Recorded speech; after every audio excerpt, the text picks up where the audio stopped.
हाजी name के घर बेटे की पैदाइश एक खुशी का समा लेकर आई थी। उन्होंने गांव भर में मिठाइयां तकसीम की और बेटे को अपना वारिस करार दिया। लेकिन उनकी 3 बेटियों सायरा, हन्ना और रोबी की पैदाइश पर उनके चेहरे पर हमेशा मायूसी छा जाती। वो बेटियों को नहायत सख्ती से रखते, उन्हें कमतर समझते, जबकि उनका बेटा आमर बाप की आंखों का तारा था।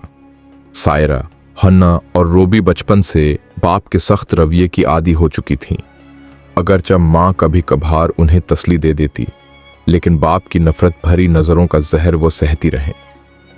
आमर को एली तालीम के लिए शहर भेज दिया गया। उसे नई गाड़ियां मिले, हर वो नेमत दी गई जिसका वह तलबगार था। दूसरी तरफ बेटियां घर के कामकाज में लगी रहें। कभी बाप के दिल में नरम गोशा पैदा न हुआ। बेटियां तो प्रायः धन होती हैं, इन पर खर्च करने का कोई फायदा नहीं, वो अक्सर कहा करते। जब हाजी नाईम बूढ़े हो गए और बीमारियां उन्हें घेरने लगीं, तब आमर की बेएतनाई खुलकर सामने आ गई। वो अब शहर में अपने बीवी बच्चों में मगन था। जब हाजी नाईम ने उसे फोन किया तो उसने झंझला कर जवाब दिया, अब्बा, मेरे पास इतना वक्त नहीं कि आपकी खिदमत करता फिरूं, आप किसी और का सहारा ढूंढें। ये सुनते ही हाजी नाईम पर क़यामत गुजर गई। जिस बेटे पर वो जिंदगी भर भरोसा करते रहे, वो उन्हें बेसहारा छोड़ चुका था।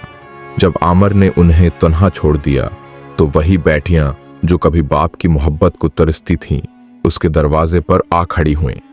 सायरा, हना और रोबी उन्हें अपने घर ले आए, उनका इलाज करवाया, खाने पीने का ख्याल रखा और वह सब कुछ किया जो एक फरमानबरदार औलाद को करना चाहिए था।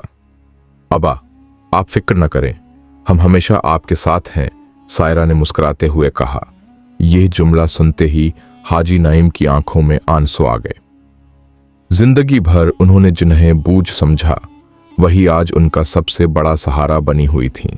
एक रात जब हाजी नाईम की तबीयत ज्यादा खराब हुई तो उन्होंने कांपते हाथों से रोबी का हाथ थामा और आहिस्ता आवाज में कहा, बेटी, मैं गलत था, मैंने तुम सबके साथ बहुत ज्यादती की, मुझे माफ कर दो।